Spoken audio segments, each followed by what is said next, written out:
Today, let's talk about someone who was a true worship leader. I'm going to read to you from 1 Samuel chapter 16, verse 18, where we read, "Then one of the servants answered and said, 'Look, I've seen a son of Jesse the Bethlehemite, who is skillful in playing, a mighty man of valor, a man of war, prudent in speech, and a handsome person, and the Lord is with him.'"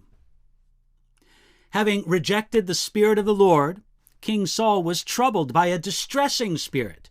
His royal advisors suggested searching for someone to play soothing music for the troubled king, and one of Saul's servants found this son of Jesse named David. When they told Saul about the young man they found, they explained 6 qualities that spoke highly of David and of anyone who seeks to serve God with music, especially the leading of worship. Here we go, 6 qualities. Number 1, he said that David was skillful in playing. David needed skill to lead Saul in worship and to minister to him in music. The technical quality of his music was at least somewhat important. His heart mattered, but so did his technical ability.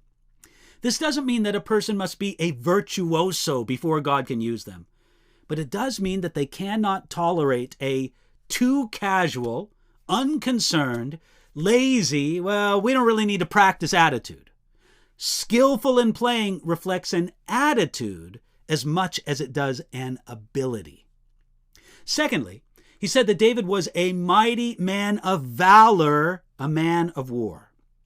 David needed to be a warrior to effectively lead Saul in worship and to minister to him in music. Worship ministry is a constant battleground. There are often conflicts and contentions surrounding worship ministry, and if someone isn't equipped and ready for spiritual warfare, they'll probably be emotionally and maybe spiritually injured in worship ministry. They'll probably wound other people as well. Third, notice that he said that David was prudent in speech. David needed to speak wisely to effectively lead Saul in worship or to minister to him in music.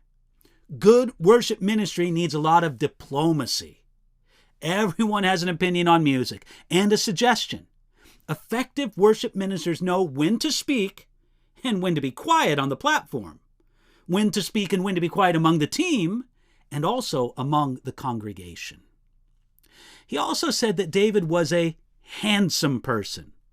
Now, David was a good-looking young man, at least to verse 12 of this very same chapter. But an effective worship leader doesn't need to be a fashion model, but their appearance is at least somewhat important. They need to present themselves so as to be invisible. If they're so dressed up or so dressed down that their appearance calls attention to themselves, well, then it needs to change. Finally, he said of David, "The Lord is with him." This is perhaps the most important attribute. The other measures will grow and develop, but it must be said of any worship minister, the Lord is with him. This means that they're called by God, submitting to God, and submitting to whatever leadership the Lord has placed over them. So much of what might make a person a good musician or a good artist goes against true worship ministry. The need for ego satisfaction, the desire for the spotlight, for prominence, and for attention can all work against effective worship ministry. But the man or woman who shares these qualities that young David had, they'll be a true worship leader. And maybe for those of us who aren't worship leaders, we're just worshipers.